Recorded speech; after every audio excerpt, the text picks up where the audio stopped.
Hey Modern Band. So we're looking at our first set of chords. And before we do, I want to talk about the notes that you're going to play with your left hand. Now we talked about string numbers. We talked about fret numbers. But there's also finger numbers that we refer to.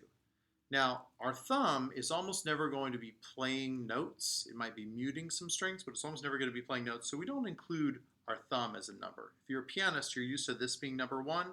We're just going to take that out. We're going to look at numbers 1, 2, 3, and 4. So when we talk about string numbers, we're talking about 1, 2, 3, 4, 5, 6. When we talk about fret numbers, we're talking about 1, 2, 3, 4, 5. When we're talking about finger numbers, 1, 2, 3, 4. So it's just important to keep those numbers straight. You know which number is referring to which thing. When you see chord charts like you do behind me, those are the numbers of the fingers.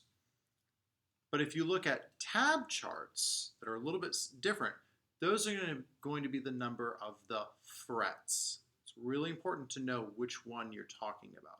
In the case of things like this that are chord diagrams, those are going to be the fingers. So if we look at our guitar shaped like this, and we look at one of these charts, it's going to show me, here's the nut, which is the bar at the top of the chart, right there. And then if I look at my strings, I'm going to go in the same orientation as the guitar. So I think about my lower strings, and in this case, these charts are great because they actually show the lower strings are a little thicker, and then it goes all the way up. So if you imagine this translated to one of these, then that's how to read a chord chart. If you look at the finger, so this would be first finger, second fret of the first string, right? This would be the first finger, second fret of the second string. So you kind of read that sort of grid. So as you're going through chord charts, make sure that you know where your hand goes. For instance, in D major right here, we've got our first finger is over here on the third string. And then our second finger is on the first string, and then our third finger is on the second string. So you see that triangle shape. We've got first finger, second finger, third finger. If we look over the chord chart, we've got first finger, second finger, and third finger. So just watch out for that and make sure you're reading it correctly. Some chord charts have X's, which means don't play those strings.